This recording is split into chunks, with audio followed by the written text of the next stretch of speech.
SpaceX is going to catch the biggest rocket ever. It's called Starship, and they're going to do it with a giant robot arm. Let me explain. Think back to 2015. Before then, the space industry didn't even land rockets. The idea of launching and landing and reusing a rocket seemed completely impossible. But now it happens so often that we don't even think about it. It's so common now that the news barely even reports on it unless there's a malfunction. And before landing a rocket was even possible, we would just launch satellites into space and then let the rocket booster fall down into the ocean. So the fact that we recover the rocket and relaunch it, it makes it a lot more affordable. But now it's time for the next step into the future, and that means launching and catching the rocket. But why would SpaceX want to catch a rocket? Doesn't that seem dangerous? What if something goes wrong and it explodes? But is it really worth the risk? To answer the first question, look no further than the Falcon 9 rocket. This thing has been launching and landing for almost a decade. The rocket goes up, it delivers a satellite or astronauts into orbit, and then it comes back down to a landing zone nearby where it launched, or out on a barge in the middle of the ocean. This is awesome to me still, but it takes a lot of time and people and money to go out there, recover the rocket, bring it back, refurbish it, refuel it, and launch it again. It's just too expensive and slow. And unlike the Falcon 9, the new Starship rocket doesn't even have landing legs. There's a reason for this. It actually makes the rocket lighter, which allows it to fly further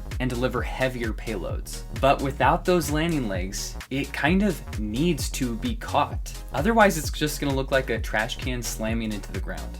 And we've seen that before with some other test flights. Now for that robot arm, it's attached to the launch tower, which is affectionately called Mechazilla. After Starship launches, it'll come back down to Earth, back to the launch tower for the robot arms to catch it. Starship is actually pretty accurate, so it's just a matter of inching close enough. And once that's done, the goal is basically to let it cool down, check if it needs any repairs, attach a new payload on top, fuel it, and launch it again. I know what you're thinking, but what if it misses the tower or even crashes into it? This is very, very possible, but even if it does, it's just a learning experience. This is exactly what they did when they tried to first land a rocket.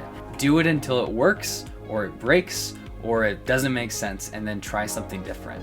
Even if the tower is damaged or destroyed, they have two of them. Oh, there's two of them. I'm pretty confident it'll work out eventually, and if it doesn't, excitement is still guaranteed. Thanks for watching, and keep looking up.